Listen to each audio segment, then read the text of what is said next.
What is up, YouTube? Zach here with a interesting video compared to what I usually do.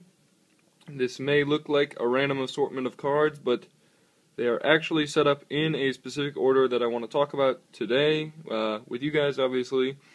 And I don't usually do videos on like rulings, stuff like that, but I just see people getting battle phase mechanics type stuff wrong way too often, so I figured I would give my input on it all, the battle phase that is, and talk about essentially the sub-steps of the battle phase and the damage step, stuff like that. Like, because there's also damage calculation and other stuff, so I figured I would talk about it with you guys, and I don't know if I'm going to do future videos like this, but this is one I felt was necessary. If you guys enjoy this, I don't know if you will or not, because I still haven't made the video yet, obviously. But hopefully you will, and you'll tell me about it in the comment section. So anyway, starting off the battle phase, you're going to obviously enter your battle phase. That doesn't really mean you have to do battle, as a lot of the Karakuri players know. You just have to enter it. Although Karakuri players, if you have a monster, you obviously have to attack. It's mandatory, whatever. Anyway, so we're going to enter the battle step, and to do that, you're essentially going to declare an attack.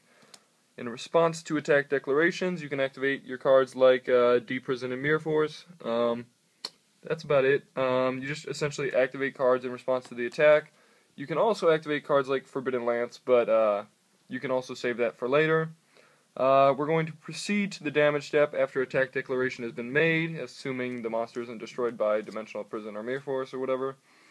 And you're going to apply effects like... Now we're going to go into the sub-steps of the damage step, and you apply the effects of things like Jane, and then after that you're going to apply the other things of like card effects like Grand Mole. So that's about it for that part, sub-step 1. You can also activate cards like Forbidden Lance, but you can wait until later in the sub-steps of the damage step to do that.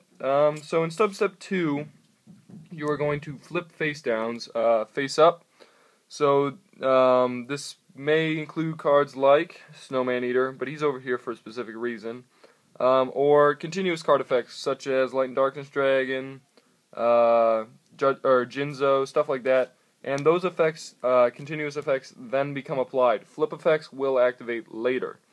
Now you can also activate your spell speed 2 cards, but really you don't have to, because we go on to Substep 3. In Substep 3, you can activate cards that pretty much say before damage calculation, because this substep is known essentially as before damage calculation.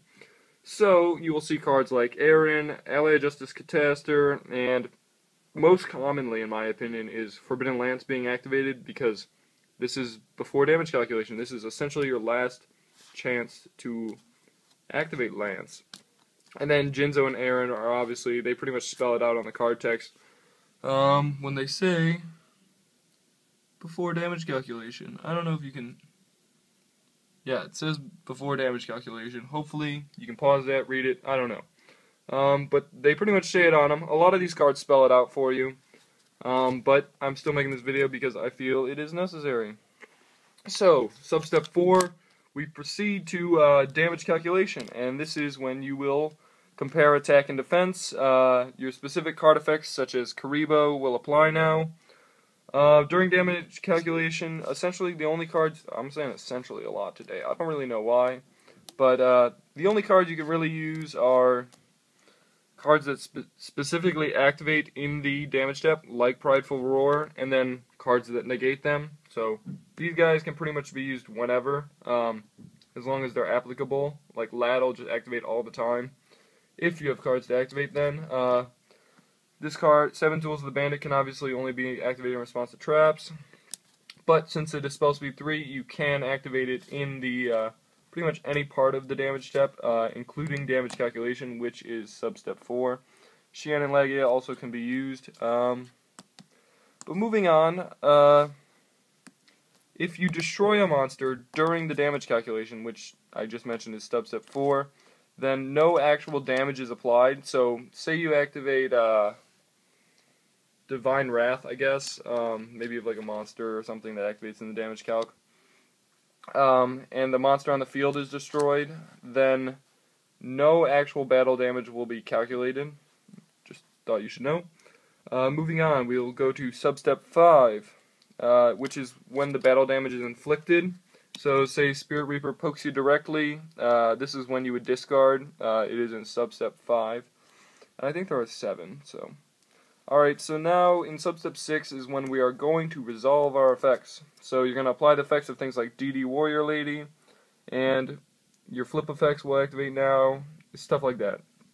But the thing you have to remember is, flip effects that target a monster that is like essentially set to be destroyed. So say you have a Penguin Soldier face down and he's attacked, you can't rescue your Penguin Soldier. You can only rescue or return 2 cards to the hand that aren't going to be destroyed in this battle. So now we're going to proceed to substep 7, which is cards with destroyed by battle effects. So they'll say in quotes destroyed by battle, such as I think Shining Angel says it, so I brought him up. And then you'll also get the effects of cards like Hydrogeddon, Guaiba, stuff like that. Cards that get effects for destroying a monster.